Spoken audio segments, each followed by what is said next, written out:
peace in this world, globally, in so many places. And we know that the education of the next generation is in our hands, and that they are looking to us to kind of sift through the things that are going on across this globe. I pray in those efforts, in the importance of school and what it brings to the student in the formation of their lives and their views, that we are so grateful that in this district we focus on education, not indoctrination. And I thank you for this principle. I thank you for the purity of the people here and the cause for which they have labored hard and successfully to better the children of South Carolina. And this is our continued prayer. I ask this in the name of my Savior, Jesus Christ. Amen. Amen. Would you stand for the Pledge of Allegiance? I pledge allegiance to the flag of the United States of America and to the republic for which it stands, one nation, under God, indivisible, with liberty and justice for all. Thank you.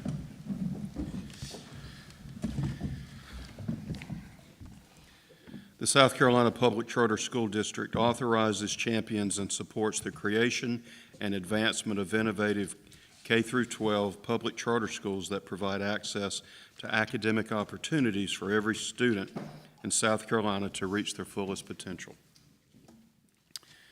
Randy, would you please take the roll? Mr. Butcher. You can't hear him. Yeah. He's here. Mr. Butcher is Here. Okay, There. great. Mr. Gilchrist. Present. Mr. Gilchrist is present. Mr. Miller. Mr. Miller is not present. Mrs. Mosteller. Here? Mrs. Mosteller is present. Mr. Payne. Present. Mr. Payne is present. Dr. Pope. Here. Dr. Pope is present. Dr. Strickland. Present. Dr. Strickland is present. Mr. Chairman, we have a quorum. All right, thank you. All right, item 6, the consent agenda. Need a motion for the approval of the agenda for November 9th, 2023. So moved, Mr. Chairman. Second. All in favor, please say aye. Aye. Aye. Aye. Did Jonathan vote? Aye, he said I aye. see his lips. Okay. We need Yeah, a mo- can you guys hear me? Now we Yes, can. now. We can now. Now we Yes, can. yes. We can. Okay, all right, aye, yes. Okay. And we'll need a motion for the approval of the minutes from the October 12th, 2023 meeting. So moved. Second. All in favor, please say aye. Aye. Aye. Aye. That's unanimous. Thank you. Marlene, are there any public comments? Okay, thank you. Mr. Counsel, is there a need for executive session? No, sir. All right, thank you. All right, action items. PCSD Board Policy Manual revisions, first reading. Mr. Page? Yes, Mr. Chairman, at the last meeting, the Policy Subcommittee provided a draft of the revised policies and requested revisions by November 6th. We did get some very helpful comments, but we need additional time to incorporate some of those comments and corrections into the draft prior to the first reading. Therefore, the subcommittee requests that the board table first reading until the January 2024 meeting. In the meantime, we will post the subcommittee draft online and allow stakeholders to provide input between now and January as well. We had intended to do this between first and second reading, but we would like to propose to do this now in order to keep us on schedule to have the policies approved during the first quarter of 2024.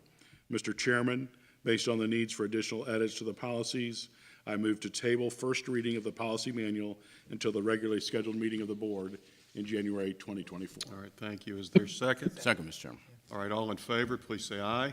Aye. Aye. Aye. That's unanimous. Thank you. Nick, the September financial report and update, please. Yes, Mr. Chairman. Good morning, Mr. Chairman and Board of Trustees. At the end of September, we expect 75% of the budget to be remaining. We are currently at 74.77%. On the first slide, we're looking at the district-wide income statement.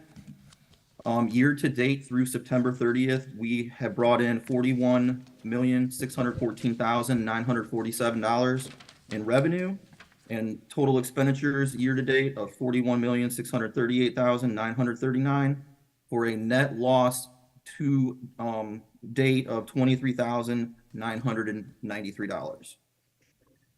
On the next financial report, we're looking at the district office only, revenues versus expenditures. For the month of September, we brought in $337,577 in revenue. Total expenditures of $307,066 for a net increase of $30,511, which increases our fund balance to just over $2 million. And that takes into consideration our 5-day membership update, which we were anticipating increasing our net income moving forward. My next financial report is the expenditures broken down by each department. For leadership, we have total expenditures of $431,494. For sponsored performance, $151,520. Support and implementation team of $200,628. And then financial services and operations, $243,615 for a total expenditures year-to-date of $1,027,757. And then my last report is just a breakdown of our monthly state revenues that we receive. When we're looking at the state aid to classrooms lines, the 166 million plus the 34 million, which is $201,397,040 in total state aid to classrooms revenue that is going to be allocated this year. That equates to approximately 97.59% of the revenue that we will receive. Mr. Chairman, that concludes my financial report for the month of September. All right, thank you. And we need a motion to accept the report as stated. I move that we accept the report as stated. Did you say that a little louder? Second. All right, thank you. All right, we've got a motion and a second. I'll call the vote. All in favor, please say aye. Aye. Aye. Aye. Okay, that's not opposed. I have one or two questions. Okay, no. Nick, we've got a couple of questions for you, though. Cindy's got a question. My first question is on the income statement. When it said with rental income, it showed nothing, but I don't know why I was under the impression that we are renting part of our space. Revenues, the rental income, can you hear what I'm saying? Am I saying it correctly? In our income statement. Which one are you looking at? The first sheet that we reviewed, income statement. Okay, the district-wide income statement, that includes all of our revenues and expenditures at the school level. At the school level, you're saying? It's the school and district office, yes, And the ma'am. district. Okay, I just thought we did have rental income. That was my question, because, The rental income is not booked under general fund. These are general fund expenditures. okay, that's where I did. Our annex next door, 1812 Barnwell Street, we actually have a separate 800 fund that we record all the revenue and expenditures. That income that we receive, anything that's left over at the end of the year will transfer over into our fund balance. Oh, good. These reports are only looking specifically at general fund. Okay. That was a great answer. My other question is a topic, but not necessarily a financial question, but I see the reading coaches, that is new, isn't that right? They were not here last year, it looks like. That we've got a $1,290,000, $1 million, over almost $2 million on reading coaches. And at some point, if it's appropriate, I'd like to just hear how that is going. That's my question. Update today, so you'll hear about it shortly. Good, thank you. Thank you, Mr. Chairman. No, I'm good, Mr. Chairman. Just to add to that, to that response, reading coaches have been funded in prior years. When you're looking at this report under the prior year-to-date payments, that's only for the current fiscal year. Gotcha. Thank you. So they just started the State Department just started funding that revenue source in September. Thanks. Nick, I've got a question. How are we faring on the audit? Did all of the schools get their audits in? All right, so I will go ahead and give you an update on finance and operations. So we are currently only waiting on the audit from CAA. I've been working with their audit team. I actually just got off the phone with the two managing partners right before I joined this meeting. They're hoping to have something by next week. In the event that the CAA audit cannot be completed next week, I have confirmed with our audit team that it will not be material, so they can finish our audit. I'm also happy to announce that we have a clean audit with no findings or management comments. Excellent. Right. That's great. That's good news. Thank you. You're welcome. Are there any other questions before I move on to operations update? Go ahead.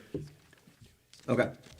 So the district has been working with internal staff and many outside vendors over the past 2 years to maintain the basic upkeep of our facility, which has been really costly. So we decided to post the position of facility manager, and I would like to take this moment to welcome Chad Higgins, who joined our team 3 weeks ago. Chad, if you could just stand up for a proper public charter school welcome. And I can't see him. Is he in the room? Yeah. Okay.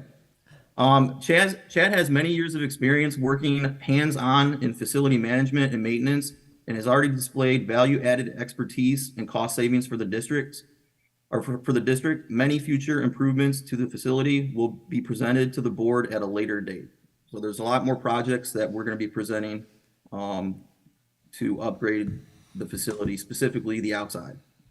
But that concludes my operations update. Thank you. All right. Next is for informational items, 2023 report cards overview. John? Good morning, Mr. Chairman, trustees. I'm going to give you a high-level overview of the report cards that just came out in October. But before I do, I'd like to just give a few comments. One, I'd just like to talk about the limitations of the report card. And I'm sure Dr. Pope, Dr. Strickland, and having been superintendents before, you know as well that the report cards do not capture the totality of information about a school. Schools are unique, schools are different, and trying to have a one-size-fits-all approach is just problematic. And that's me as a data geek saying that quite honestly. There are limitations to it, and so I say that to say the impetus of this is to share a little bit about how we're doing with respect to traditional school districts, but also to say that we're going to be, while we had planned for today, as we looked at the AFO index, which I mentioned before, our new accountability system, we realized we needed to make some more tweaks to that framework to share then with our stakeholders before presenting to you in January, just simply for the fact of the experiences that we've had over this past year that have informed us, that have illuminated issues with report card. And so we will be back in January to give you an update on that system. It will feature heavily for our charter schools goals. So our intent, which we'll be talking about next week, is to really push schools to have smart, measurable goals so that we can ascertain, are they moving the needle for the children in their schools? Are they being innovative? And more importantly, and most importantly, are they closing the achievement gap for historically marginalized children, which is the goal of the Charter Act. But with that being said, I'd like to dive right into showing you the comparison. You see in, I'm hoping that's green. I have a little trouble seeing colors. Is that green? You see green, which is the district, and the orange is the state. And so this is the 2022-23 SC Ready comparisons for math and English language arts. As you see, we outperformed just slightly in mathematics and by a pretty good bit in English language arts. The state average for the percent of children meeting and exceeding on SC Ready in English was 53.9. You can see we are higher in that at 59%. Not as much as in math, but for all traditional districts and most all schools, math really lagged. The performance of math was really lower this year than before. And we will be addressing that and looking more concretely and dive into the data so we can better support our schools that may be struggling in this area. The next slide talks about or shows you the historical performance of our schools that administer SE Ready, ELA, and math. So if we go back to the 2018 report cards, you can see that 39.9% of our students were meeting or exceeding in math, compared to 43.5. Then if you look, we grew in 19. You don't see FY20 there, of course, that's because there was no summative assessments administered. But you see in 21, we had a pretty much unchanged for ELA, but there was a noticeable and appreciable decline in mathematics that has grown slightly, but not nearly to the comparison that we have for English language arts. So what our hope is that the ELA will continue to grow and that we can provide some targeted supports to our schools in the area of mathematics on evidence-based practices to elevate those scores as well. The next slide displays kind of the same information, but for our high schools with end-of-course examinations. And so what you see on this slide is a comparison of the district to the state for algebra and English 2. Again, very similar kinds of data. This time, we outpaced the state in math by about 3 or so percentage points, and then in English, about 4 percentage points. But in both scenarios, we did outpace the state in terms of the percent of children who got a C or better on the end-of-course examination. The next slide presents and provides to you the historical performance of our EOCs going back to 2018. As you see, they were going in the right direction. Then you see that kind of 21, 22, particularly for math. We did get a little upswing in the math. So last year we were at 38.4% of students who took an end of course scoring C or better, and that has grown to 44.3%. Some of this is due in part because when the report cards were initially established, EOC performance was based on the 12th grade students wherever and whenever they took the exam, which I, for a long time, and certainly at my time at the department, didn't feel that that was an appropriate measure because you're looking at performance of children that spans potentially 6 or more years, and in this instance, pre-pandemic, pandemic, and post-pandemic.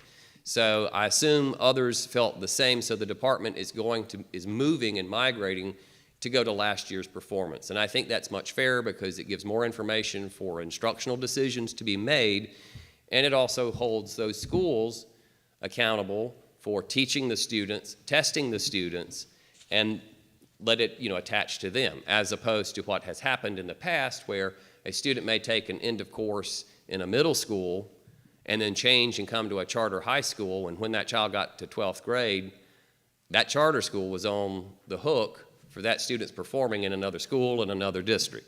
So I think this will have benefit to us because when I looked at last year's performance and compared it to the cohort performance, we typically do a little better. But that's a little change that's coming in the state report card. The next slide shows you our graduation rate for the district compared to the state. Note that these do not include our AEC high schools. So as you see, our graduation rate is at 88.5% compared to the state's 83.83%. So we again bested the state in graduation rates. And then if you look on the next slide at our historical performance, you can see we are we start at the bottom there in the red color, and you can see pretty much once we hit 20, 21, we've been pretty consistent in terms of our graduation rate. For non-AECs, last year we were at 88, this year we're at 88.5. But as you see, we're above and have stayed now for 4 consecutive years higher than the state average or the state percentage of students graduating in 4 years. The next slide talks about college and career readiness. Now, this is one of the few or only metrics that we underperform compared to the state. And there are multiple ways that a student can be college or career ready. Certain tests or certain scores on the ACT, if they score 20 or better, 1050 or higher on the SAT, if they're taking some dual credit college courses, advanced placement, Cambridge courses, And in terms of career readiness, they're looking at like dual enrollment, CTE completers, that kind of thing. So since our performance was less than the state, Deputy Baker and I are going to, and our teams are going to be diving into the data because I think the issue is twofold. One is I believe that we need to support and make sure our schools know how to capture that data in PowerSchool to reflect a student is college or career ready. So one is about ensuring data quality and data are put in correctly for each of these students if they meet one or more of these. You only have to meet one to be considered college or career ready, because the metric is not college and career ready. So one of the 12 or so ways that you can be college or career ready, that gets you in. So one is about data quality. The other is really going to be about how we can support our schools to encourage them to review these opportunities and provide instructional support so that they can have, indeed, more students meeting these metrics of being college or career ready. So that's part of our strategic work in looking at the data and looking at how we can better support our schools so that hopefully this time next year, that green is going to be a little longer and maybe a little out ahead of the state on that one. The next slide talks about our multilingual learners. We really do a much higher job or better job in terms of ensuring our multilingual learners, our English learners, are becoming proficient in the English language, and you see that 62.8% of our multilingual learners met their expected growth compared to 53.3% at the state level. The last slide really gives you a distribution of the report card ratings by grade band. And so you can see, for example, for elementary schools, we had 3 schools that scored excellent, 4 schools scored good, 7 average, 5 below average, 2 unsatisfactory. And you can see those data for elementary, middle, and high. Compared to last year, there's really no significant changes. This is about what it was last year. Next slide. So the subgroup file that the department typically puts out won't be available from the department until December, and that's really where we can dive in and look at students with disabilities. How did they do compared to students without disabilities? Looking at pupils in poverty, how did they do compared to non-pupils in poverty? Students of color, how did they do compared to children who identify as white, and so on. So we'll be able to slice and dice that much more deeply once that data file is released in December. We're going to be diving into math performance at the school levels and identify options for supporting schools, just again because our math results are low. I mean, that's a state issue, not a district issue, but we certainly want to support them in that area. We also want to work with our schools to provide more training related to student growth. So there is a growth metric in the report card. It was a norm-referenced value-added model. They have moved now to a criterion-referenced value-added model. The short of it is schools get files that tells for specific students expected growth, so schools can use that information as they administer their MAP or their whatever formative assessments to really tweak and grow those children so that hopefully their scores on SC Ready will increase. And then we're standardizing some processes with data in PowerSchool to ensure higher quality data is captured and errors get addressed in a timely manner. We really want to make sure that it's not something, we want the data to be accurate and reflective of our performance and not have a data issue that impedes some issue that results in false reading on the report cards. And Mr. Chairman, that concludes my presentation on the report cards. All right, thank you. Are there any questions? I have a Brandon. question. I Teresa. noticed that we do comparisons to schools in the state. Is there any comparison based on demographics between schools? Or is that part of the next step process? Yes, ma'am, Dr. Pope. That will be part of the next step once we get that subgroup data file, that we'll be able to dive into that. And it is my intent to bring that information to show you how our students of color, students with disabilities, and students in poverty do for the district, how much they've grown, and those kinds of analyses. So I hope to be back here very soon and give you that update. Okay, thank you. Can I just quickly follow up on that? I see we're comparing ourselves against our state, Have we ever thought about comparing ourselves either maybe the Southeast or maybe on a national to see how we're comparing elsewhere? We certainly can do that to the degree we can, because most states have different ratings, different cut So it's apples scores. and oranges? Yes, sir. In many instances, it would be. NAEP attempts to do that, but there is a number of confounding variables with NAEP data. Gotcha. One of which is the fact that NAEP objectives, which are really their standards, are not 100% aligned to state standards. I So see. if it's a fourth grade standard on NAEP, but we don't teach it in fourth grade, we teach it in fifth grade, students may not do as well. Okay, But, that's fine. Do we get NAEP data as well? sir? Do you guys present the NAEP data to us at some point? We can. Yeah. We will absolutely do that. I'm looking at, yes, thank you, Jing Tong. We'll get some NAEP data.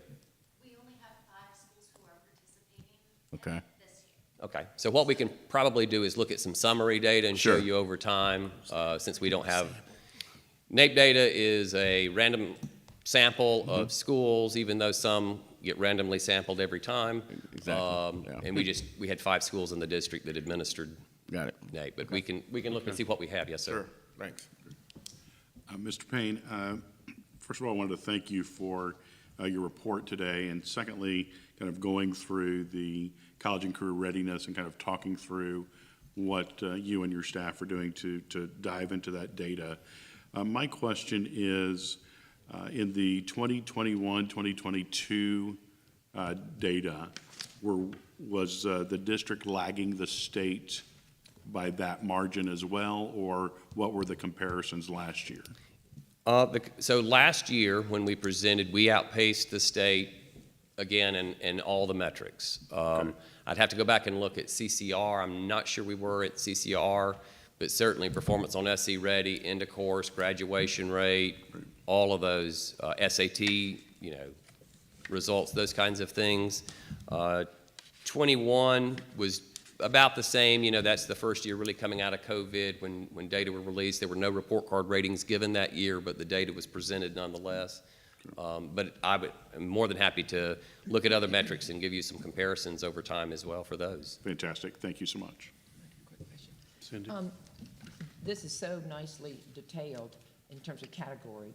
How strong is the feedback loop to a school in terms, not primarily in terms of us giving them that, but their ability or opportunity to capitalize on that? How much is coming on the back end of the loop, where I guess change, you get insight, then you think, what's the plan? Right. So some of that, I think, is at the school levels. I mean, so when the embargo data for the report card came out, we sent that to our schools. Schools have the information, and in fact, next week at our Fall Leaders Summit, I'll be presenting to show schools where some data files are located, where they can really dive in deep to the data and encourage them to do that. A lot of it as well comes from Ms. Baker's team as well, as we are, really trying to identify what schools' specific needs are, triage them, and then really, focus our efforts so that we can maximize results and not minimize duplication of errors. So if a school sees it, like a school, I don't know, Camden, I'm just saying, and they go, we want to understand, we are seeing that we wish to or need to understand the implications of these numbers more specifically, then they can call us and you can map that out for them so they get a clear, a closer in picture of what it means. And we also work with them on some recommendations on remediation or whatever is the right word. Is that right? Yes, ma'am. So, in fact, I think I probably had 6 or 7 calls already. I got an email yesterday asking if I could sit down and kind of go through, and that's something that we readily do with our schools, to kind of dive into the data. While not on the report card platform, the Office of Assessment puts out separate data files for all test takers. But there, it's an interactive page, so you can really dive down and look at it by grade, by overarching standard, as it were. So you can really dive into, so schools then can do some data analysis and say, is this a particular grade? Is it a particular student? Or is it a particular teacher, are there any patterns in what's going on? Is it something with our core instruction? And that's really what we want to support schools to do, is to own the data, to understand the data, and use that to inform what their next steps are going to be, and particularly with respect to math and CCR, because those are the two that we certainly want to improve. Thank you. Yes, ma'am. Mr. Chairman. Mr. Chairman. Yes. Mr. Chairman, I just want to make a comment regarding the graduation rates. I was just looking at this data from 2018, and most impressed that we've made that significant stride even through COVID through 2023. So I just wanted to comment on that. I think that's pretty significant. We started out at a little above 60%, and we're on par with the state now. So just wanted to say, hey, that's a great job on that. Yes, sir.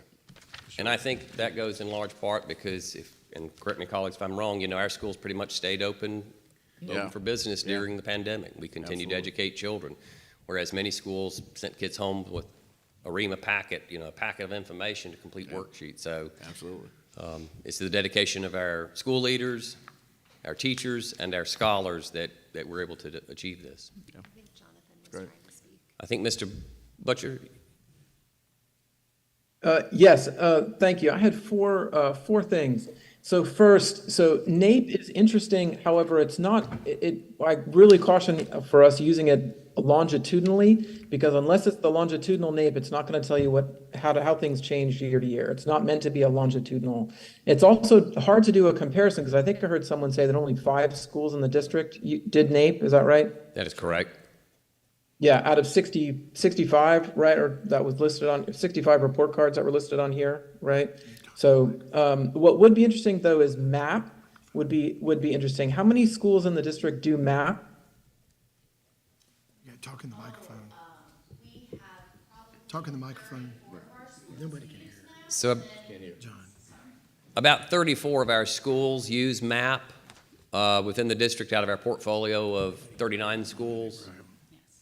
Yeah, Edina, Kingsbury so District. that would be interesting, especially for national comparisons, because that's a nationally norm referenced assessment. So that would give us a sense. And I guess I would be interested as well. I don't know how often they use MAP, the schools that have MAP, how often they use it. You can do it, 5 or 6 times a year. If there are schools that use it at least twice, once in the fall and once in the spring, though, that would be interesting to see. Potentially from fall to spring, right? Because that's gonna tell the teachers which kids are actually struggling. So anyway, just offer if there's any way to get MAP information at some point, that would be interesting as well. If the schools volunteer that, or if we get that from them. Yes, so we have access to the MAP data. Diana Kingsbury, our district test manager, she gets that information and works with schools, but we can certainly look at MAP data. Most of our schools give it 3 times a year, once at the beginning, once around holiday, the winter, Christmas break, and then once again in the spring, so we're able to see growth over time. So I agree, that is definitely something that we can put together and share with you. Thanks. The second thing is, how many of our schools offer AP and how many offer IB? Do we have any IB schools in the district? I know we have schools that offer advanced placement courses. I'd have to look and get back with you in terms of how many of our schools give IB. I'm not sure. None? None give IB. We don't have any IB courses for our schools in the district. Yeah, that's fine. So that's a part of, I think, what goes into the college and career readiness thing, which, yeah. So, okay, so you were saying you get a big data file with a whole bunch of other criteria as well. Does that data file have household status, marital status in particular? It does not, no, sir. All right, so that would be interesting to know. At some point, if the district is able to put together marital status, that research has found since 1960, right, in the Coleman report, that marital status is arguably the most important indicator of a child's educational success. So I know that's, if it's not gathered by the department and if it's not gathered through PowerSchool, it may have to be gathered independently, but I'll just make a pitch for that would be an interesting piece of data to have, and then cross-tab with student student outcomes. Sure, absolutely. And then finally, I noticed there were 19 report cards that were either below average or unsatisfactory. How do those how do you get from there to letting a school know that it may have to do with the status of their charter? Like where does that fall into figuring out when to tell a school you're on notice that you're not meeting the expectations in your charter? I think the hope of that would be through our AFO index, just for the simple fact that it attunes to those charters specific to the actual charter of what they pledge to complete, as well as the goals that they have set. I think we have some work to do to make sure all of our schools have SMART goals, but quite honestly, I think it's through the mechanism of this accountability system that we'll really be able to ascertain whether or not schools are achieving at what they promised. With respect to the report cards, you'll hear some good news from Ms. Paul here in just a little bit, but our schools do have to participate if they get a federal designation. They're called CSI, Comprehensive Support and Intervention, and that is a designation for low-performing schools where it's all kids. And then there's 2 additional designations that are given pursuant to the federal requirements that are designations for 1 or more low-performing subgroups. When the designations came out last year, over half of the schools in South Carolina had at least one designation. So in excess of 700 schools out of the 1,200 or so we have had some kind of designations, and that gives them access to federal funds. They do have to comply with looking at a plan because that is a federal requirement in developing a plan. And so we work closely with the schools in providing and identifying, being thought partners for them to grow that.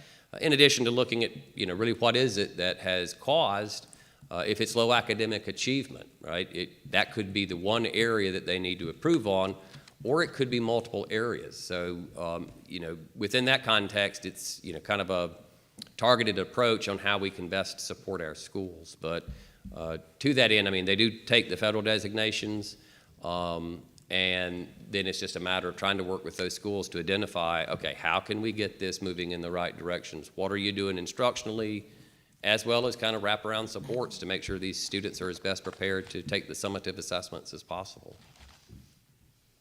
Okay, thanks. I guess to put a finer point on it, if there is a school that the district is concerned about not meeting the expectations in their charter, and they're on that list of unsatisfactory or below average or whatever it is, if you could just let the board know the names of those schools, and you don't have to do it today or whatever. Just, I think what I am trying to get at is if we are able to put on the record, right, in public information, the names of the schools that, the district is looking into these schools because of both achievement as well as financially related issues regarding whether they're meeting expectations, just so we've got a track record, just so we have a paper trail, I guess is what I'm saying, Sure. of where those schools are when it comes to their report card.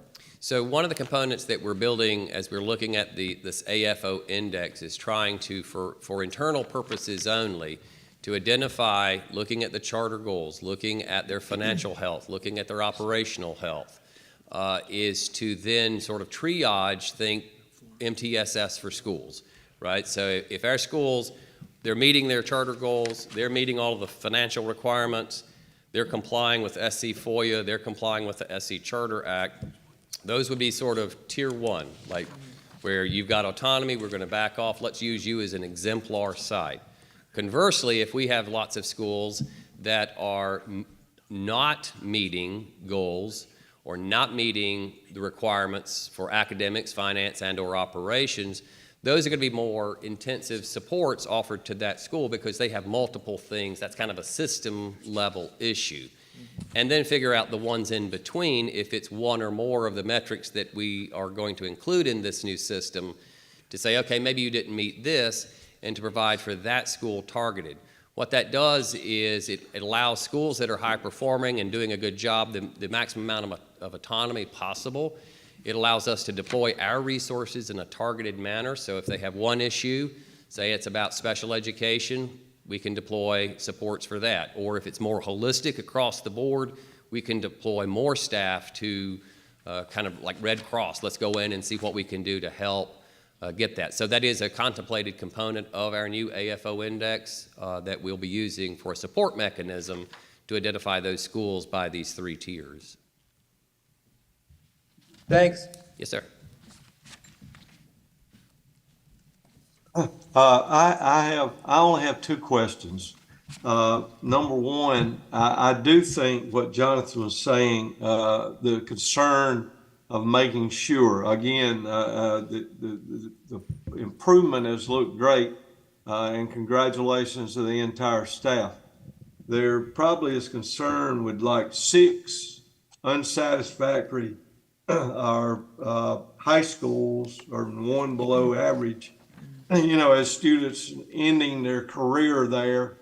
That is important, that we know why they're unsatisfactory or below average and, help them fix that. So I know, John, you've got that information and I know you're working with them, but again, I agree with Jonathan, it's important that we know that in case something down the road happens. So I think that's important. The last thing was, comparing to the public schools, how about our other 2 providers, Erskine and Limestone? How do we compare with them would be interesting. And I have confidence that we would be with them or above, but that would be interesting of how we're doing with our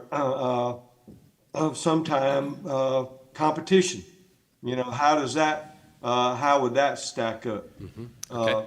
We would have that, that information should be available, John? Yes, we would just have to run the numbers to look at how they fared up compared to our portfolio of schools, but I mean that's certainly doable with the data that's currently available for all students. Hey, Dr. Strickland, this is Chris. I want to make sure that we all understand the state report card is just one summative snapshot. It really doesn't tell a whole lot because it doesn't tell the whole story. When you look at how diverse our district is, and when you look at the areas where we are operating schools in some of the most challenging communities of our state, for us to just use testing as a metric to determine success, I think is flawed. It would be like a football coach trying to win a game after the game using the final stats instead of using the data he had at halftime where they could make adjustments to win the game at the end in the last 2 quarters. I think formative data is much more helpful. It's real time. It's where schools and teachers, as you know, can really help to see growth in students and in the collective school community. Emily Paul was going to report on this, but 3 weeks ago, the department came out with a memo to all districts. And they said that, you're going to have a report that's going to show all your low-performing and unsatisfactory schools in the state, according to the state report card. The next day, they sent out another memo specific to each superintendent that listed those schools. And yes, if you just go by the state report card, you see that some of our schools do fall under some of those lower categories. I immediately pushed back because under the Charter Act, our schools are to be accounted for and evaluated based on the goals in their charter that you all approve. That is the metric by which we're going to hold schools accountable because that's more inclusive. That includes the academics, that includes the governance, that includes the financial aspect, and it also includes the whole child perspective. So I want to make sure that we all just keep it in perspective that the test is just one, end of game snapshot of what things look like. But when you consider the diversity of the district and the communities that we are intentionally going into, to use that test, I think is flawed. I want us to be compared by how our schools individually are achieving their SMART goals and their contract with our board and with our district, and then where the indicators are flagged as red or yellow, that's where our staff can work with them to provide the right level of support to help them see greater success. So we want to be autonomous. We want to have our own accountability system. And in January, John's going to be presenting to you all the AFO. And I think you will see that that will be the most inclusive way to judge the performance of our schools, and not using a flawed system that we keep using in this country where the test is everything. The test is not everything. Yeah, Chris, I saw my friend Teresa nodding through your whole thing. And what you're saying is exactly right. I mean, you know, for years, and we're comparing one school, but the other school has, in the district I was in, we had one school, and people would say, we need to raise that school, but the school had over 50% non-English speakers. So, hey, they weren't going to do too well on a test, but they were getting better. And that's what you do. And in some of our situations, you're exactly right. And again, I know I have utmost confidence in the staff. It's good. I think the reason I brought up the other schools, the other districts, charter districts, is that I think we'll show, again, everybody's independent and they do different things, but I think it will probably show that we're doing far better than many of the others. So that was my point, not as a negative, but as a positive.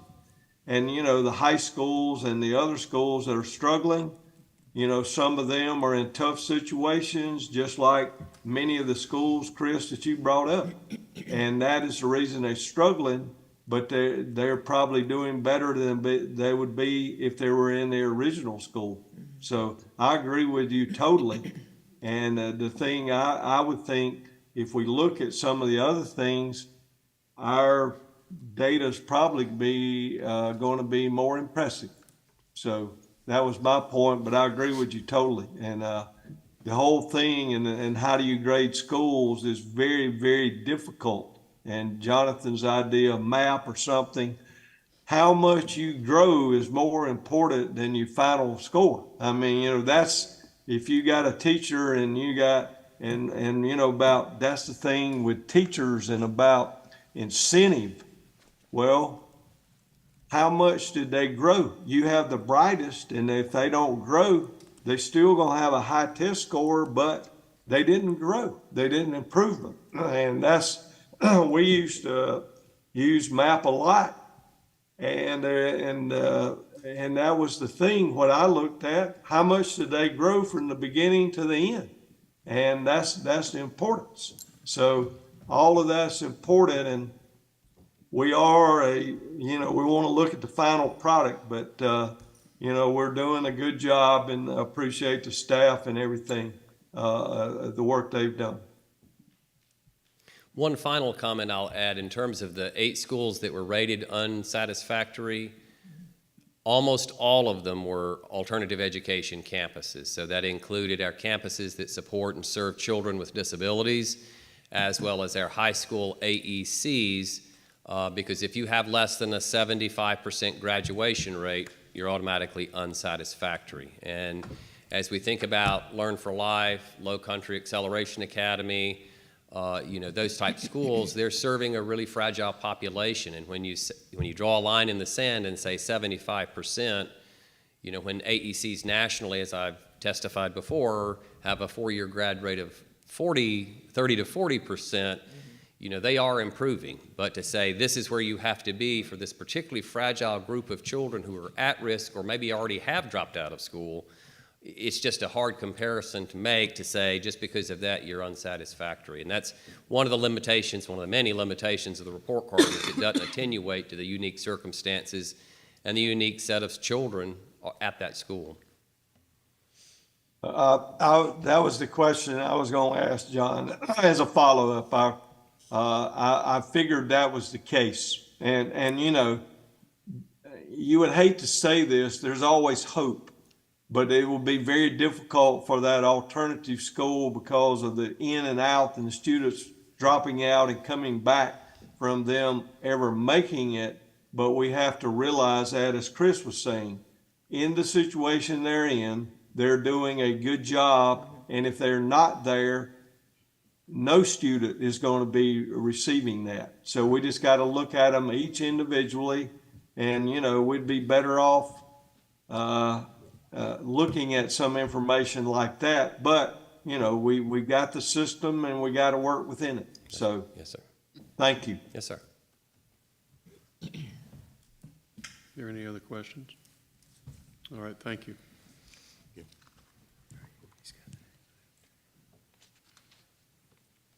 You've got the letters of intent. I do. So, for the very first time, as I understand, in the history of the South Carolina Public Charter School District, we received a bumper crop. As Daddy used to say, we received a bumper crop of letters of intent. On and even before, I think we had about 12 or 14 or so in advance of the November 1st deadline. But as all settled out, we received 26 letters of intent from organizations and communities all throughout the state. And I celebrate that. And I think that is in part because, one, there is considerable appetite for choice in South Carolina. But equally important, I think it's because of the advocacy, the outreach, and the work that this district is doing in terms of forging relationships, making connections, meeting with people.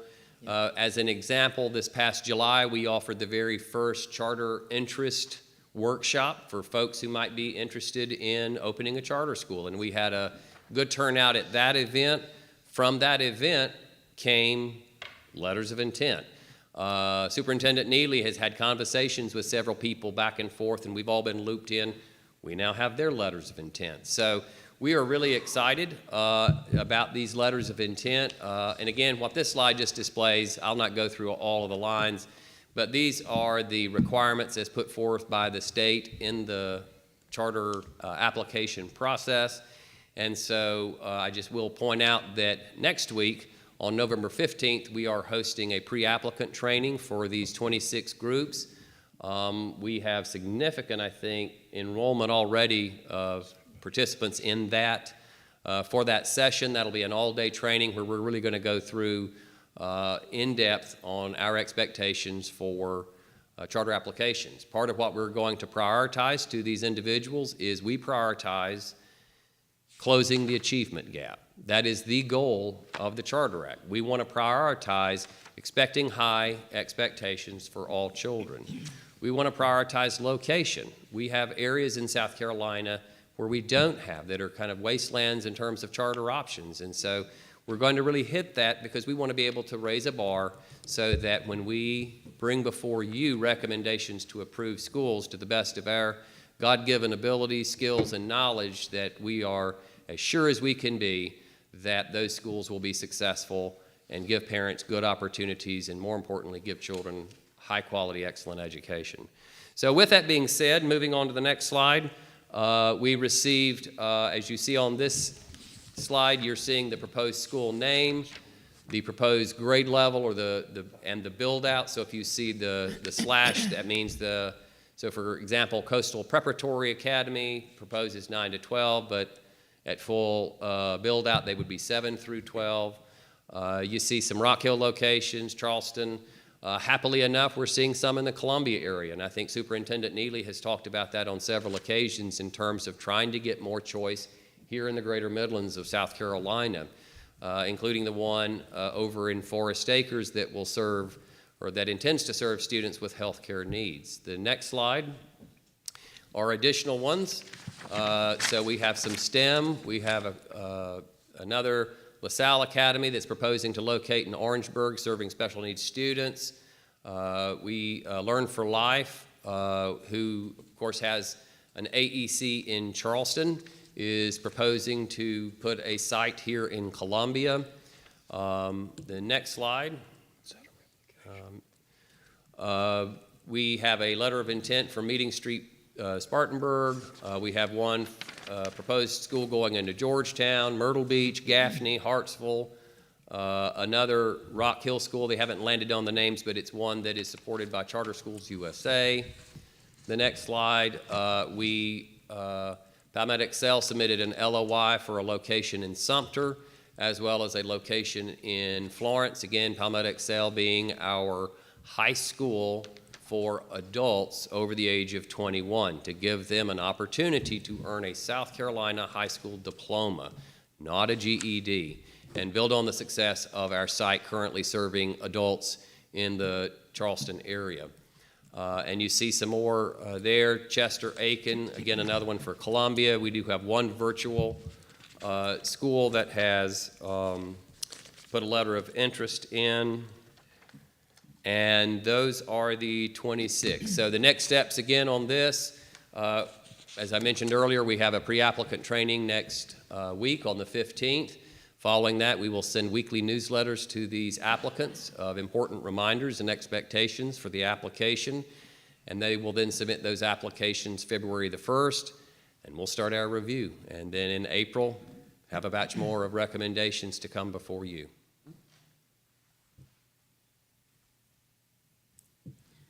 Have there been any efforts to include schools that were considered to be in the card of shame?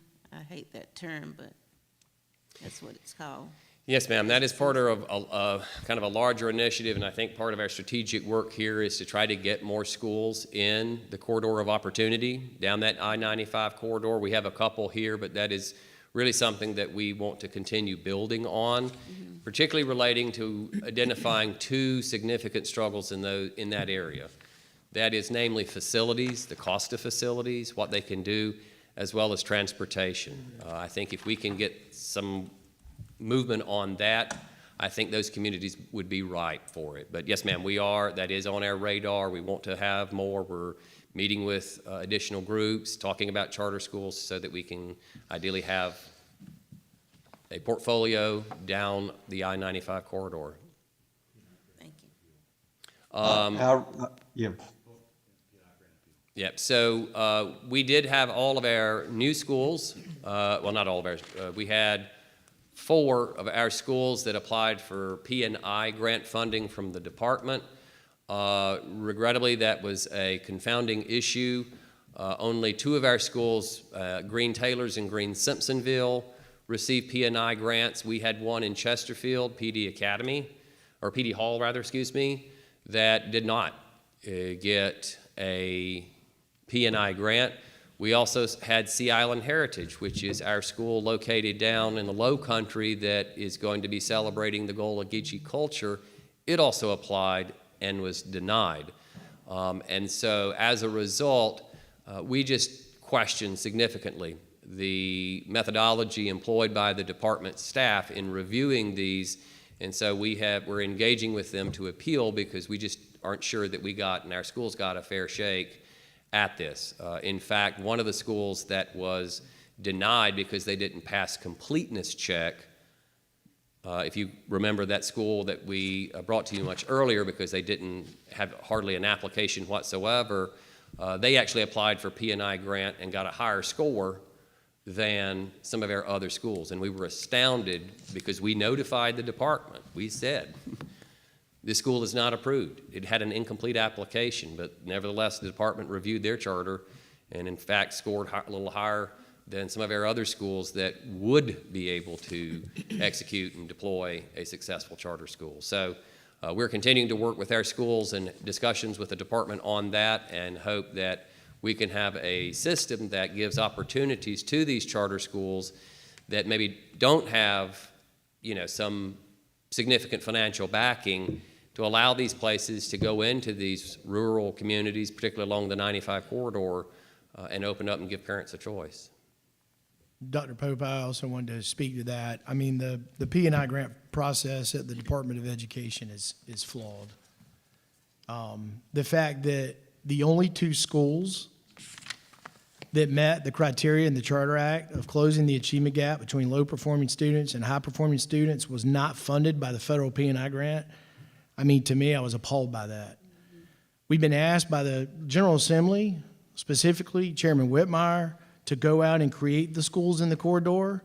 We're doing that, but we can't do it without the funding. And that's going to require the Department of Education supporting these schools who are intentionally focused on that one goal in the Charter Act that we continue to talk about, and that is closing the achievement gap. Additionally, we also are launching our Workforce Centers of Excellence, and our entire focus is on the eastern half of South Carolina. Greenville's doing just fine, but the eastern half of the state and the 9 technical colleges located east of Columbia is where we're intentionally focused so that we can give those students a technical charter high school so that they can be prepared for work first, and then if they aspire for an associate's degree or college, they can do that as well. But that's why we're intentionally focused on that, and because of our partnership with the technical colleges, they can provide the facility space, which has always been one of the stumbling blocks for us. But we're petitioning the department on this issue of the P&I grant. We sent a FOIA. We got information back that was very concerning, and we're going to be advocating for a better process that's fair for all schools, but especially those schools that are intentionally focused on meeting the goal of the Charter Act. That's what we should be about. We shouldn't be about, putting schools in communities where we already have great public high schools. We should be going to the communities where children don't have the alternative. So, Mr. Chairman, to follow up on the superintendent's comment, so we have 26 proposed charter schools that are coming our way. So should we be concerned that the State Department has not got a process in place that can provide some of these schools with that kind of support going forward? I mean, that's a lot of schools that's going to need that kind of resource. Well, that's why we did what we did. Eric has been working with their legal counsel. We're working with their staff to make sure that there is fidelity and transparency in the process. And so that the process going forward will be intentionally focused on supporting those schools whose application is aligned with the Charter Act and the goal in the Charter Act and of putting kids first. And so that's what we're advocating for. And, we've got another year, but we will be working with them over the course of the next several months to do that. But it's definitely a flawed process. It was not done correctly. It was not fair. And there was bias on the part of the committee, the people that were on the committee. And so we're going to continue to fight and advocate for fairness and transparency in this process and intentionality when it comes to those schools that are receiving funding. Thank you. No. Chris, I've got a follow-up, and I'm not asking for school names or anything like that. So we know what type of schools that they're not giving the P&I grant to. What type of schools did they approve? So in the current cycle, classical schools, sports schools, and then Green, a sustainability school, received the grants. And what type of schools are those generally, demographic-wise? Well, the classical schools tend to be more focused on like a Latin curriculum, more aligned with deep thought into Western civilization, things like that. The sports schools, I think we all know what those are. We don't have sports schools in our district. Our focus is academics because that's what helps kids reach their full potential. Right. Not against sports. Our schools have sports, but we're not, focused on sports schools. We're focused on helping kids learn and have the tools they need so they can be prepared for work, college, and beyond. And are there generally certain demographics of children that attend these schools that were given P&I grants? I would just say that our applicants were the most diverse schools in many ways, in terms of students of poverty, color, and disabilities that were applying for the P&I grant, because those typically are the students that are low performing. So if we're going to raise those students up and close the gap, then obviously those are the students you want to open your doors to, not students that are already high performing. Okay, thank you. Mr. Chairman, I had just one quick question. On the Palmetto Excel, so does this imply that the funding for schools that are serving over 21-year-olds have funding? I think we went through that with a school in Horry County, I'm not sure. But how is that now? Is that working? Because didn't they have, I think when Elliott Smalley was applying for a school or representing people who were, I thought it was in Myrtle Beach or Horry County, that the question was, would there be funding for students that are over 21? Right. One of the things that we have included Superintendent Neely in, so obviously we have to meet with the governor's budget office, and then we will have to testify in front of both the House and Senate Education committees and subcommittees. And that is part of our legislative ask this year, is for additional funds. As we've shared before in the context of Palmetto Excel, there's 600,000 South Carolinians that don't have a high school diploma. And the opportunity to give them that diploma and at the same time give them an opportunity to earn an industry credential, get an associate's degree, or get some kind of certification, that return on investment is unparalleled. Yeah. And so it has been part of our legislative ask for funding for those schools so that we can bring that to other communities and have them be able to produce, instead of having a second grader and wait till they get to 12th grade, we've got adults right now that we can get high school diplomas. The average time, I think, in other Excel centers is about 18 months, but you know, these are people that can go right to work. In fact, Palmetto Excel has one student who is finishing up her coursework for her high school diploma. She's also getting a certificate or credential, I think, in pharmacy technology. That's a nice job. And so when that individual finishes, you know, that creates for her a different life trajectory. It creates for the community a different life trajectory. It creates for South Carolina because she's going to be making more, she'll be paying more in taxes, she'll be less dependent on public assistance, as we hope all of these individuals are, and can make, in every way you slice it, South Carolina a better place. Yeah, it's great. It's great. Thank you. Thank you. Any other questions? It just concerns me when I look at the list that we're putting or having schools apply for charters that already have schools around them that are charter schools. And I Yes. just wish that there was some way we could provide some kind of incentive to encourage people to branch out and put charter schools in places that really need that option.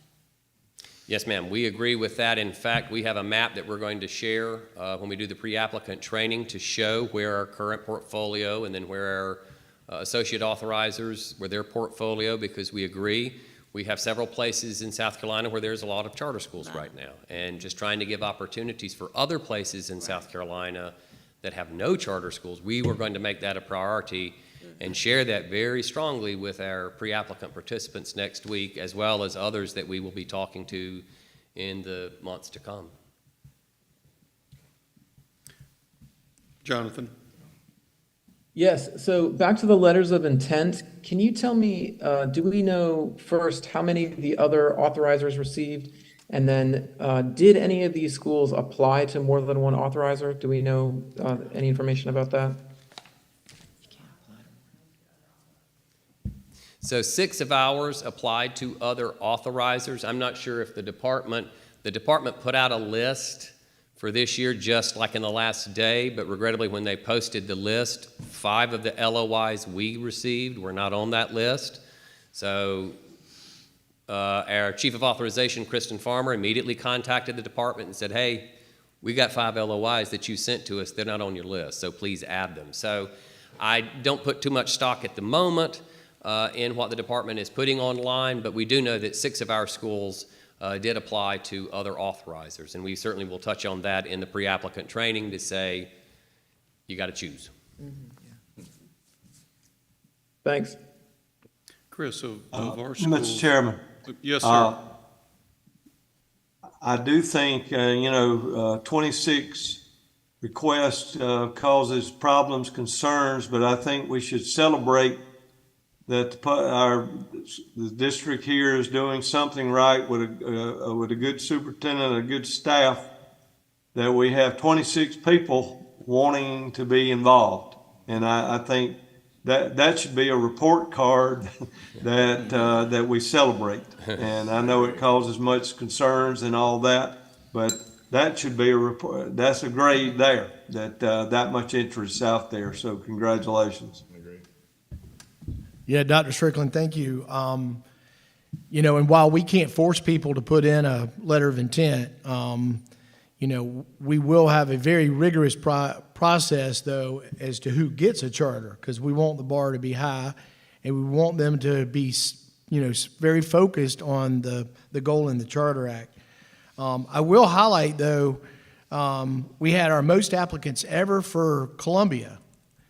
As you know, we've been real intentional, and we've had our radio show with Kevin Cohen that we do every single Tuesday at 5:30 on 100.7 The Point, and I invite you to tune in. But we've been intentional about having our school leaders around the state call in and be on the show so they can share their model school. And Kevin always asked them the question, well, what would your recommendation be for the people in Columbia who don't have, you know, charter schools like we have in other parts of the state? And so we've got a number of applicants or letters of intent from Columbia, and I think that's part of that effort. I think, too, you just look at the newspaper in Columbia and in Charleston, and I think parents are concerned, and they just want alternatives for their kids. And one of the schools that put a letter of intent in is a school for children with disabilities that would be located, you know, right here in the Midlands. And that's, I think, another area of need that we have, similar to what we have in Greenville and Charleston and some other areas. Chris, just curious, of our schools that did not get the P&I grant, what does that do to their trajectory, their timeline? What happens to them now? So in the case of PD Hall, I think that substantially hurts their ability to open, just to be honest. I think they're going to maybe come back to us and ask for a 1-year delay. And that's very unfortunate. I mean, it's actually sad that a school that submitted to you a very high-quality application that you all believed in, and they want to serve the kids that we keep talking about. And, you know, our state is not being intentional about supporting them. So, you know, it's very disappointing. And then, you know, the Heritage Sea Island School down at the Gullah Geechee School, I think they're going to be fine because they've received a lot of grants through other organizations around the country. But had it not been for those grants, they would have been in the same boat. And, I mean, think about the story that is going to come out of that school, highlighting the focus on the Gullah Geechee families and their heritage down there in that part of the low country of South Carolina. So I think they will be fine. I'm worried about PD Hall. And it breaks our staff's heart because everybody here in this room, the board and the staff, have worked so hard to get us to that point. And I'm going to have to answer to the General Assembly in January and February. I'm going to have to stand up and advocate for a budget. And I know Chairman Whitmire is going to ask me, well, how are your schools coming in the corridor, the new schools that your board approved? And I'm going to have to give him an update and say, well, you know, Mr. Chairman, we can't do it without the funding. We got to have the funding, and I need their help. Would this be an issue that they only have so much in funding? Is that's what it is? It's a closed system, or It's not a matter of not having enough money. They have plenty of money, and in fact, they said they were going to fund 12 schools, and for some reason, only funded 8. of our schools? No. Of charter schools? Total schools. They only funded 8. Yeah. No, they have plenty of money. Resources. Yeah. Do It's not a resource problem. No. It's a priority problem. Do these schools have another bite at the apple? Can they come back and try to get another P&I grant? They can come back next year, but I mean, again, the process is going to have to be transparent. It's going to have to be fair. And I believe the tool that they use to judge these schools should be based off of the Charter Act and not people's or biases. Mr. Chairman, Mr. Superintendent, if I may, you know, so it's been a while since I've been kind of engaged at that level of the Charter School Act. But it'd be helpful for us to get a briefing on how that's working now with the P&I. I would be curious to know that, just so that we can help in any way as board members advocate for what needs to happen in that regard. So certainly I would like to put that on the radar screen, and you know, whenever the timing is right, Mr. Chairman. if we could have some conversation about how that's working now and what we can do as board members to help. We'll work with our legal counsel, Eric Norton, and we'll put together a briefing for you and provide that information. And what we also discovered through the FOIA process. Great, fantastic. Now, Thank you, sir. May I ask this one last question strategically? What if our board was concerned about this and wanted to meet as a board? We wanted to talk to someone about this. Well, we can set that up. Yeah, what are you about? Well, just I would call up. support that. I think our schools need to see. It's early in the day. Our schools see, and we've been working with those schools that were denied, that had an approved charter. We've been working with them on their appeals and on this process. But I think if they also saw that their board of trustees, you all, were also advocating with your voices, I think that's very important. I mean, our state superintendent, Ellen Weaver, we would love to be able to sit down with her and talk through this process and what happened and what our recommendations are on how we can avoid this in the future so that schools like those that we're wanting to create in the corridor and other challenging communities in our state have a fair shot at receiving this grant. Because, again, it's not a lack of resources. There's plenty of money. It's just, I think, a lack of priority. Well, the time frame might be short, correct? So, Right, so they're going through the appeal process right now, and Eric's working with their legal counsel. And we will keep y'all updated and what the appropriate response should be from this board. yes. Mr. Superintendent, would it be possible for us to issue a letter from the board to the Department of Education expressing our concern and asking for a meeting? Yeah, I think that would be great. We'll have that letter drafted and to you so you all can approve it. And we'll get that over to them next week. Great. Thank you. Any other questions? All right, superintendent's report. Sponsor performance update. John? All right. I'm back again. Just need to get you a stool. The same guy up there. Yeah, just need to get him a stool, bar stool. So we want to give you a couple of things. Of course, you all know that from time to time, we bring you amendments for our charter schools. And those amendments are because the school has had a material change to their amendment that their board needs to approve that then maybe affects their budget. And they submit that information to us. We do our due diligence and over about 60 days, and then we bring that to the next scheduled board meeting. We also get non-material changes, which are changes to a school's charter, but they're really not material to the components of the actual charter. So if there's something nebulous where they didn't see, if they're changing, they didn't say what curriculum, if they're changing to a different product, or if they're making minor tweaks to their existing structure footprint, or that sort of thing. So because we didn't have a process, Ms. Farmer and Ms. Cuneo developed an online system for us to receive non-material change requests that are submitted online to us to document, to ensure transparency and to ensure compliance, and to thoroughly review and just make sure that while they may think it's a non-material, us in discussion with our legal counsel find it, to be material. So that's the entire process. And then we put that information once we review it and determine it's a non-material change, we send a notification back to them. But in discussions, we realize that we need to make you apprised of the non-material change at our monthly meetings. So to that end, you see the process here that we've developed. We did have 2 non-material change requests that came in from the last month. Yes, sir, and I will defer to legal counsel. On the process itself, it's in your board packets. If there's ever something that you see that you believe is material, you can always pull it out as an action item. So one thing that we will do And I will do a better job of as we go forward, is making sure that you're aware that there are non-material changes being included as the board packets go out on Thursday, so that if you disagree, kind of like the consent agenda items, that if you see it's a consent agenda item, but you disagree, you want it pulled out for separate action, you can always do that.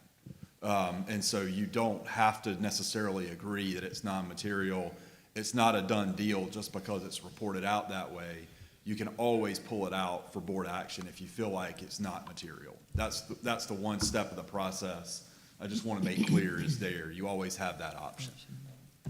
Thank you. So to that end, our schools are aware of this new process. So when the 2023 guidebook was distributed to our schools that Ms. Baker puts together or leads to putting together, we did provide resources for our schools on what constitutes, what is a material, what's non-material, generally speaking. I mean, we're not going to be able to encapsulate every single thing that could be material or non-material, but it gives examples as well as gives them the process that they need to follow to submit a material change request or a non-material change request. So as I said, this particular month we had two. The first of these, next slide.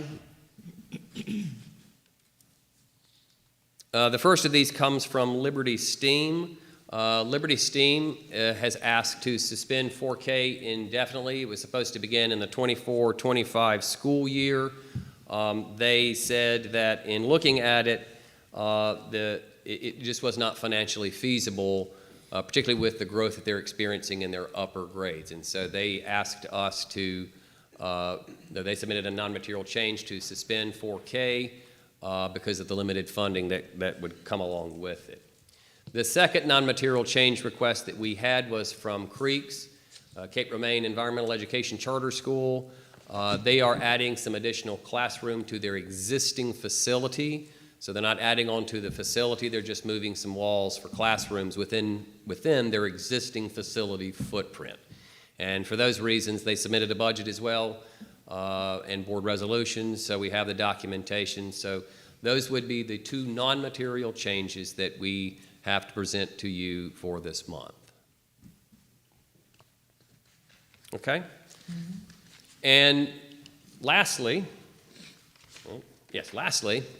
I just wanted to give you some data and accountability updates. So we are completing the 45th day reporting for our finance colleagues. All of our schools submitted their 45th day information with the exception of Carolina Shores. They have not submitted because their 45th day isn't until Monday. But we have talked with them. That's the latest, that's the last kind of one that we're waiting. But we've already been in contact with the department. We've been in contact with Carolina Shores, who have assured us that we will have their 45th day report by 10 a.m. on their 45th day, that we will immediately get to finance so we can get that on to the department and have no delays there. We're working on finalizing some policies and processes for plugins. Plugins basically are something that go into that connect one platform to another. So you may have a system, online app that sends letters to parents and that can plug into PowerSchool. We have to install those, we have to review those, and so we have a number that are not plugged in currently that were just legacy, leftover used at some point. We're going to be deactivating that and really setting some policies and processes around to make sure that if a school requests a plug-in be installed, that there's no ill effects to the health of our PowerSchool system or cause any other wonky things to happen, like getting access to another school's data or PowerSchool information. So we've been working on that. Again, as I mentioned, we're continuing to analyze our report card data and awaiting those subgroup files. And we have already notified schools that on December 31st, 11:59 p.m., their annual reports are due to us, and then we will review those as well as put them all together to send to the State Department by January 31st. And get those marked off. And of course, then we will use those as we then begin filling in the AFO index for each of our schools. In terms of some updates for authorizations, we're continuing to refine authorization processes and procedures, trying to streamline this as best we can. We take feedback from our stakeholders, our participants, and our schools to try to tweak. We developed and launched an internal training video for staff who review pre-opening conditions, and I'd like to commend Bridget Caneo for putting that together. She wrote, developed, produced the own video, and we've sent that to internal staff just to give additional resources to them. We had our second Charter Academy training on yesterday. This is session 2 of 3, where we brought our Year Zero schools in, and we had a very robust day. Finance, special education, power schools, staffing, instruction. I could probably keep going on and on and on, but it was a long day, but it was a good day, and we got a lot of good feedback from the participants there. And then the last thing is, as Ms. Grant presented last month on our work to support our schools boards, we are now beginning to implement those items that she shared last month. So, Mr. Chairman, that concludes my sponsor performance update. Okay, thank you. Are there any other questions? Thank you. At ease.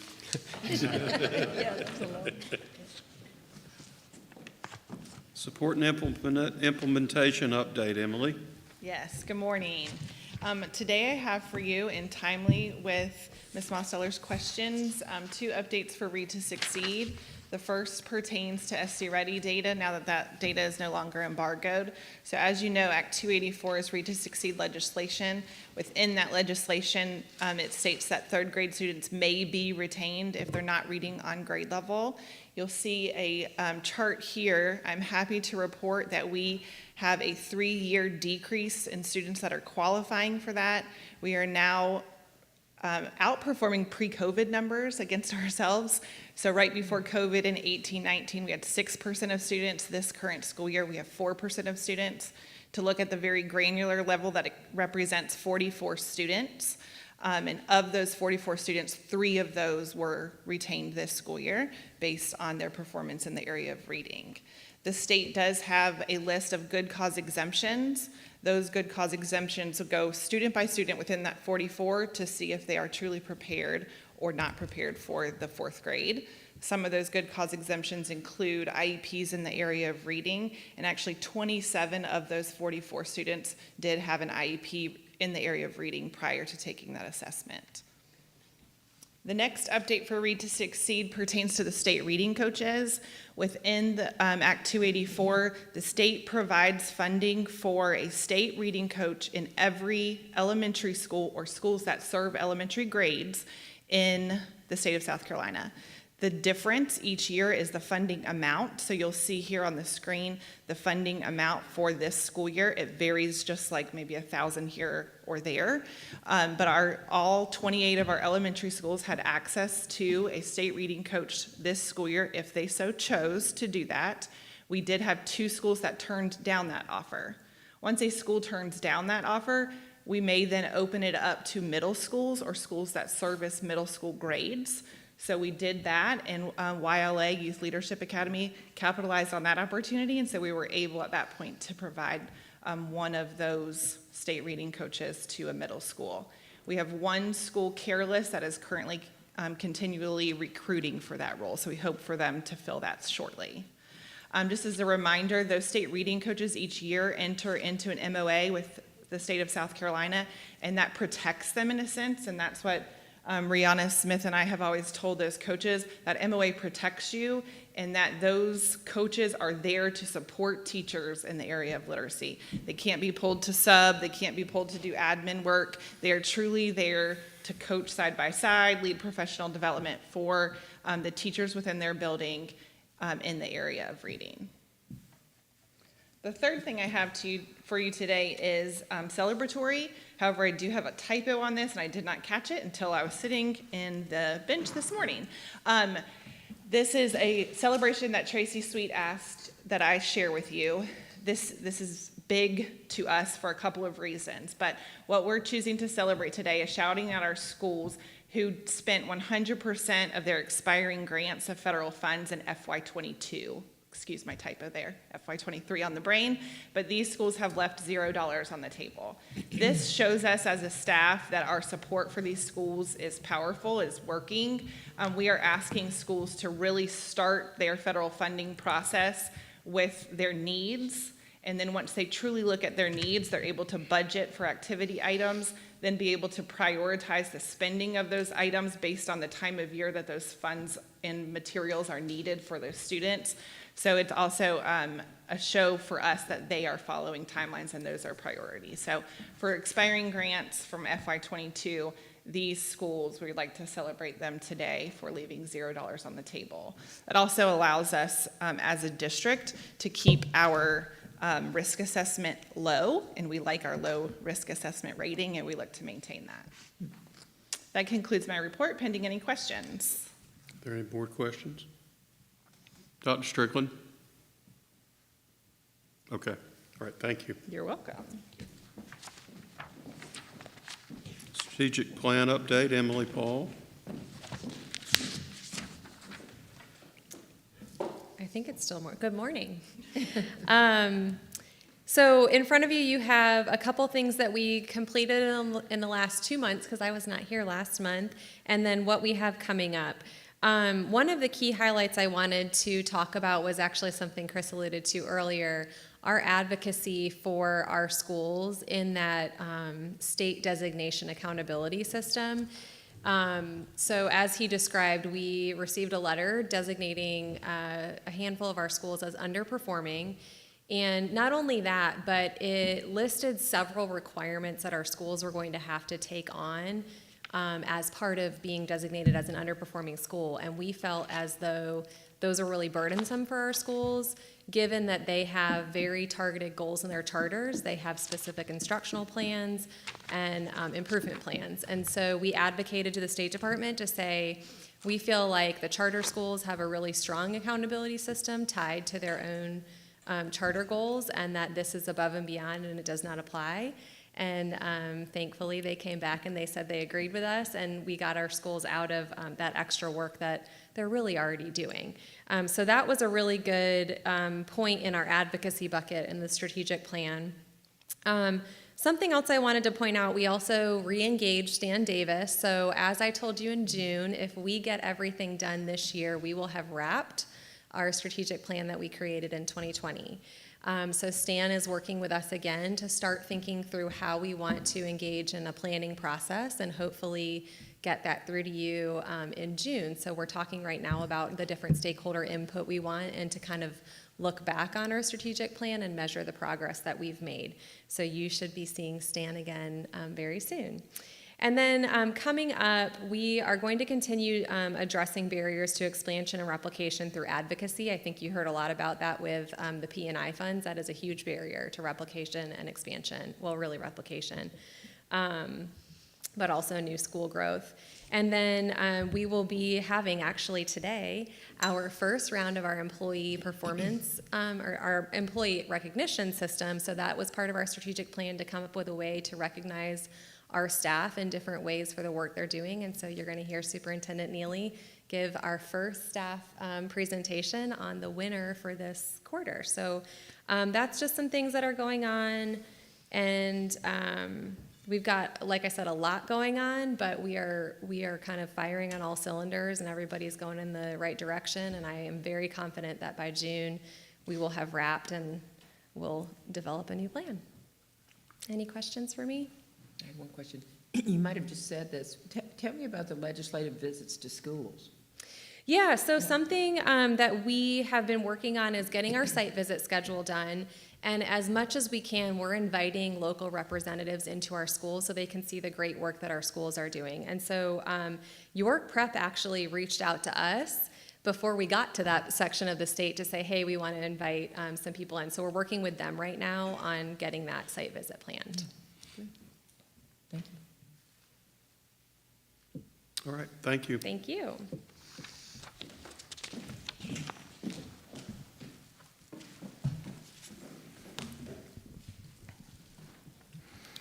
Yeah, I want to thank the A-Team for your reports, and John, thanks for filling up an hour with information, knowledge, data, and so forth. Appreciate all the hard work that goes into that, and the staff for everything they do to really be a voice for our schools and the parents and the kids that we serve, and being that support partner with them in this journey.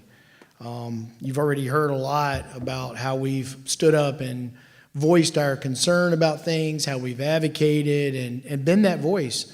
I think that's our greatest asset really here at the district, and the difference maker is the voice that we have, whether it's your voice as board members and your willingness to stand up and advocate for our kids and families, or the staff and the work they do every day. I think that's kind of a theme that's come out of today's board meeting. So I appreciate that. And I also appreciate all the questions.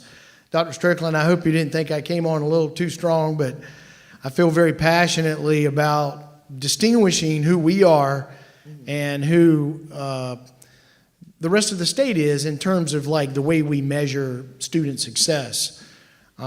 This came up the other day, and Eric's not in the room, but he said, we're really playing on a different field.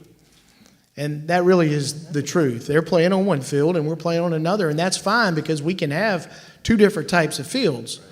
You can have a soccer game over here and a football game over here and lacrosse over here and rugby over there.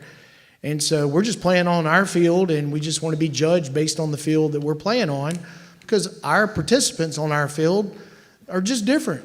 So let's base it off of what we are. We have had a lot going on since the last board meeting, and I'm going to kind of I learned to read by looking at pictures, and so this is the way I was going to start. So I think with our stakeholder relations and the intentionality behind that, with the addition of Brad Henry handling external relations, and then all the other relations that our staff has with people in the communities around the state, that's really been a difference maker. So a couple weeks ago, a small team of us, I'm talking about the picture in the top center, we went out to California and we visited Learn for Life schools in Los Angeles, in the greater Los Angeles area, Unified District. And we had just a lot of great visits. They wanted to show us, so we've got one school in North Charleston, one of their schools, and they wanted us to show some of their other model schools. And I tell you, when you talk about the students that we want to serve, they're doing it there. But I tell you, the needs they have, we pale in comparison. The first school we visited was in Van Nuys. You all might know that town from the 70s movie American Graffiti. 32 gangs in this one neighborhood where this school is located. Think about that.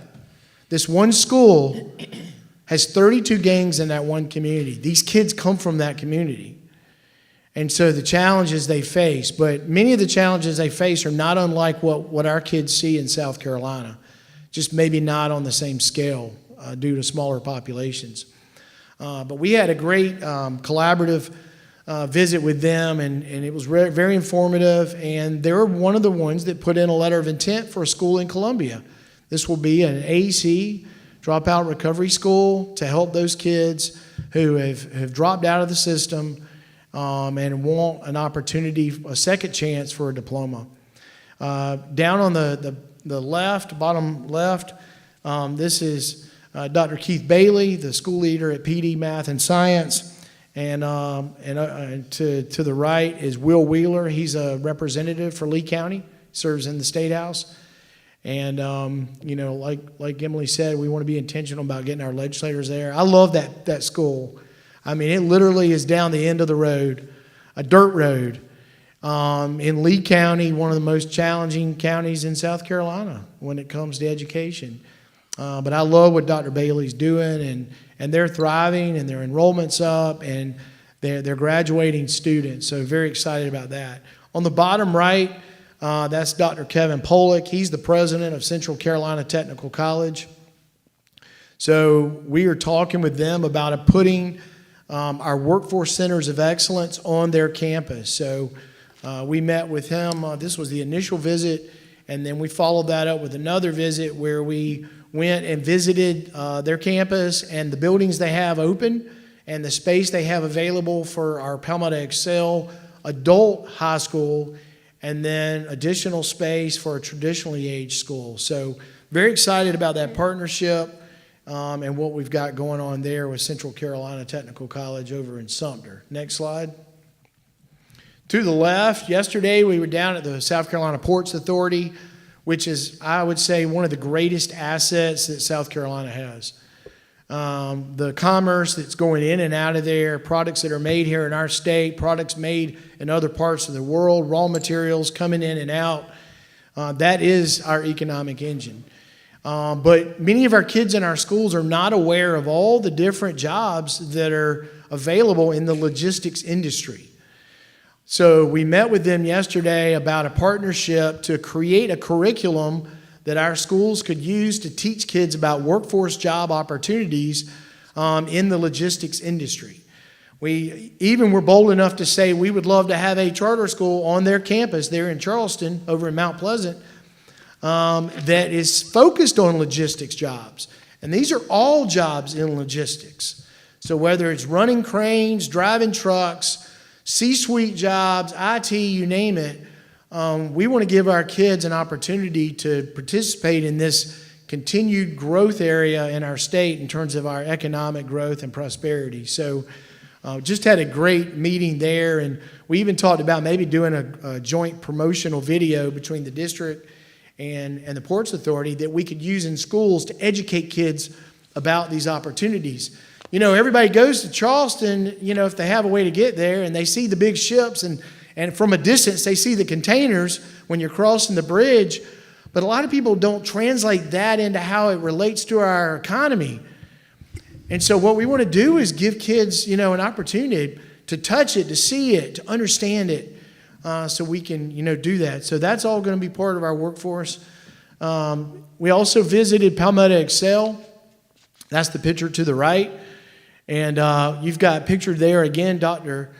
Pollock from Central Carolina Technical College, and then Dr. Mary Thornley, who many of you might know, who's the soon-to-be retiring president of Trident Tech.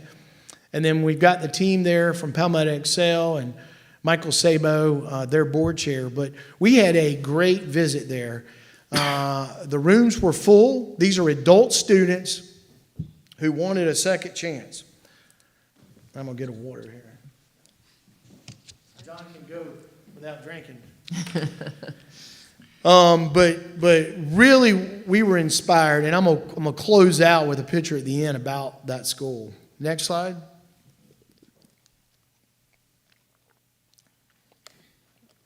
Actually, there were more pictures. I'm not sure what happened. Yeah, there should be a couple more. Yeah, there should be a few more pictures in there. You want to talk about our visit with Meeting Street? All right. I tell you what, I've got the pictures on my phone because it's important you hear this.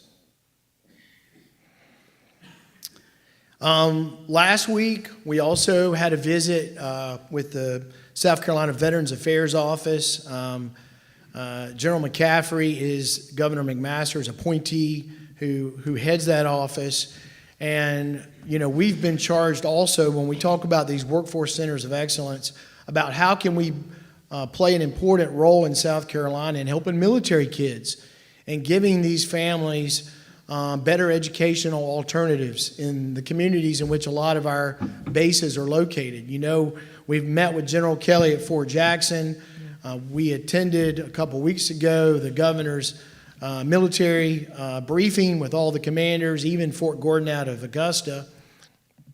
But what can we do? So we want to do more schools on bases. And so we had a very engaging conversation with the staff there, and it was very enlightening on both sides. And so they want to partner with us as well.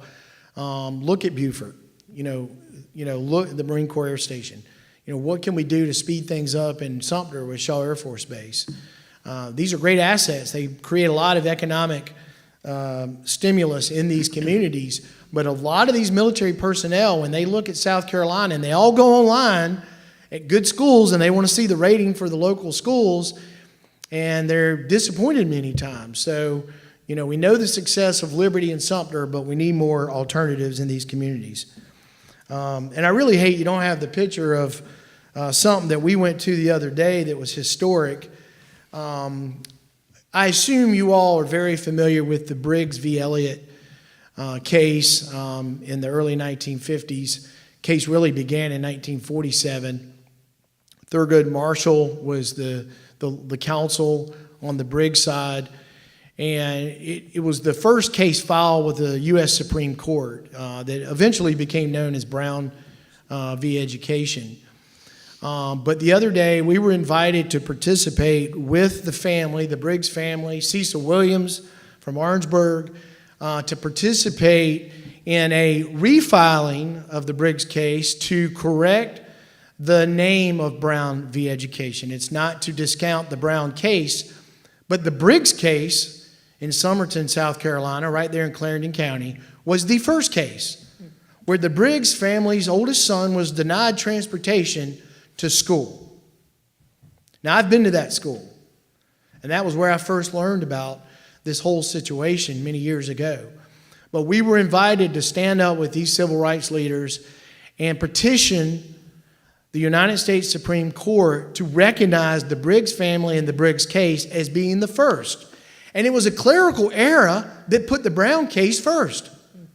It was a mistake. So we're not trying to change history, but we're trying to correct it by putting the Briggs case first and have that family recognized for what they did. We were the only school district represented. We had 20 staff members there. That was noted.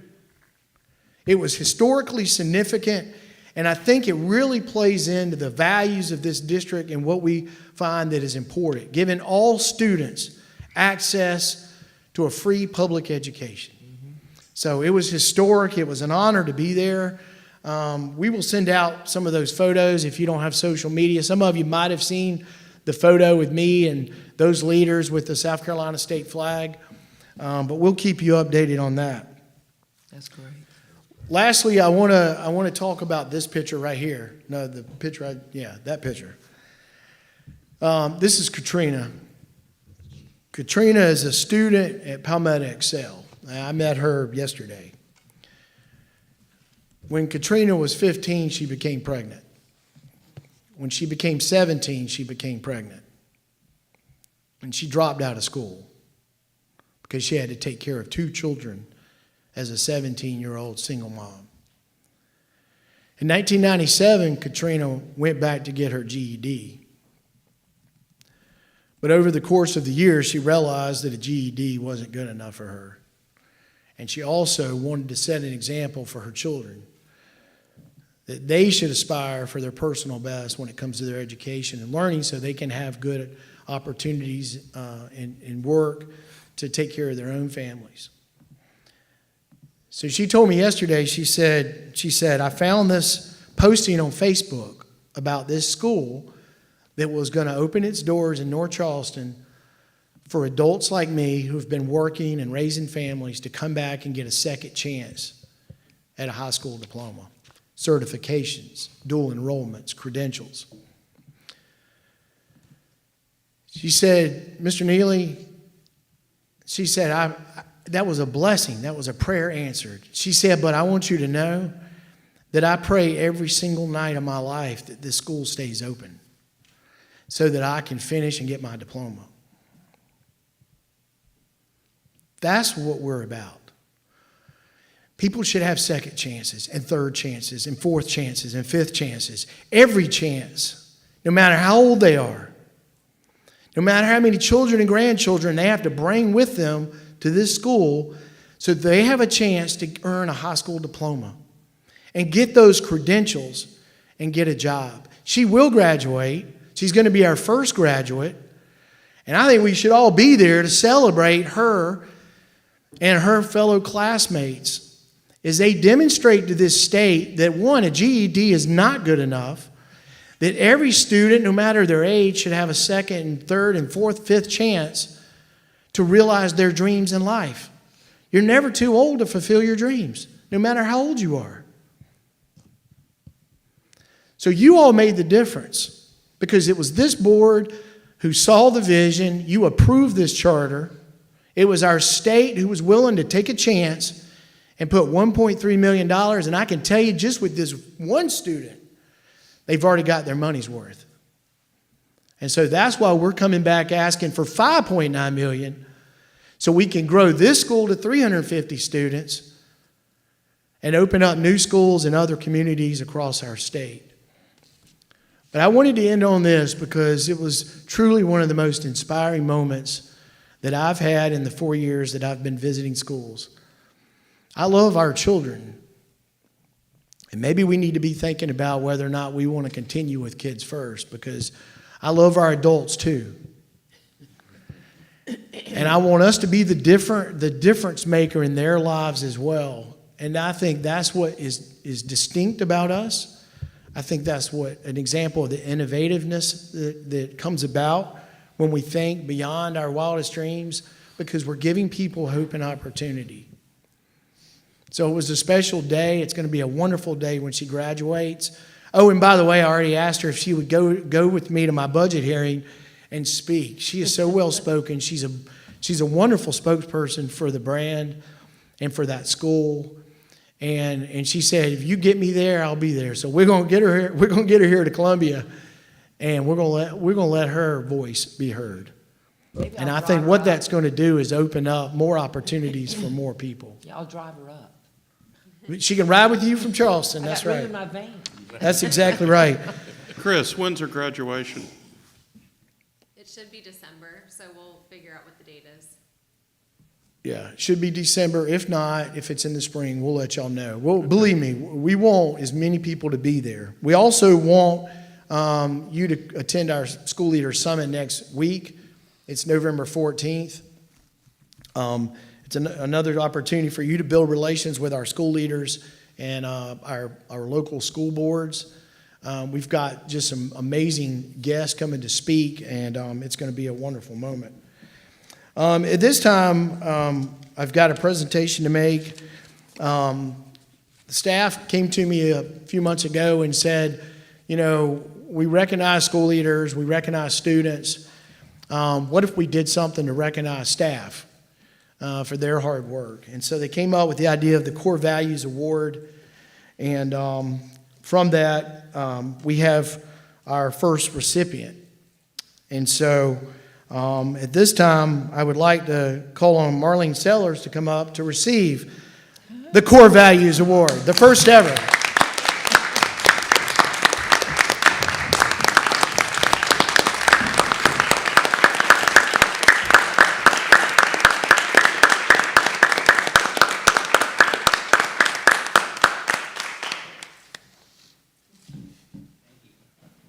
Now let me read what it says. It says, I proudly nominate Marlene Sellers to receive the Core Value Award as a recognition of her patience and dedication to support the concerns of parents, students, and staff that call for her assistance.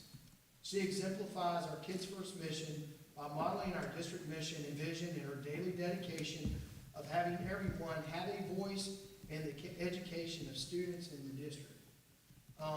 Marlene, this is well deserved. But I've got another announcement, and this one's a surprise to everybody. In addition to receiving this award, and she earned this, because I want y'all to know this was for the last quarter. And as you know, we've been going through this struggle with CAA. Guys, she was on the front lines of all of that. Taking the phone calls from parents, from staff, from the community, everyone. She showed great resilience. She showed great resilience, dedication to our values. But she was that voice for all of us, but she also was the voice of all of them. And so on that, we also on this day, I would like to announce to the entire team that she's also getting a promotion. She is going to be our new Chief Experience Officer beginning today. So let's give her a round of applause.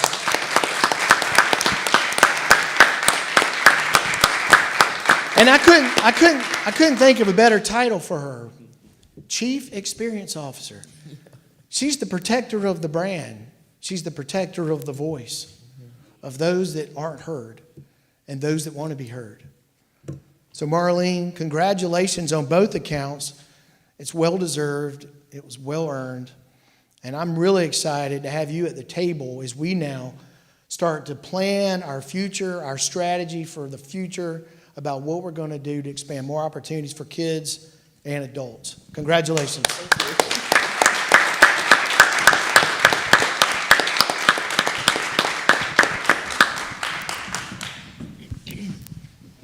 And afterwards, I'd like to call on the board to come down with Marlene and me so we can get a picture with all of you.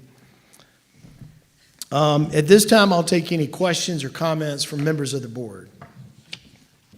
Any questions? Dr. Strickland, got anything? You go ahead.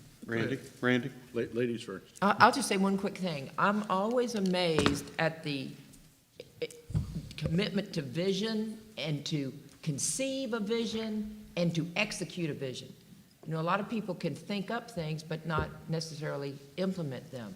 But you, Chris, and your team, it's substantively moving forward with things you conceive and then you do those. And that's just a great combination. And I'm glad that we're not connected to a huge bureaucracy. There's no ceiling above us, and you look up and you can aspire to. You have that vision and you're able to do it. So I just thank you so much for being that intrinsic. You're ontologically that. That's who you are, and I think it's being seen across this state. No, I mean you. I didn't mean just you. No, it's I the mean whole team. You. Yeah. That's right. That's right. Thank you. Randy?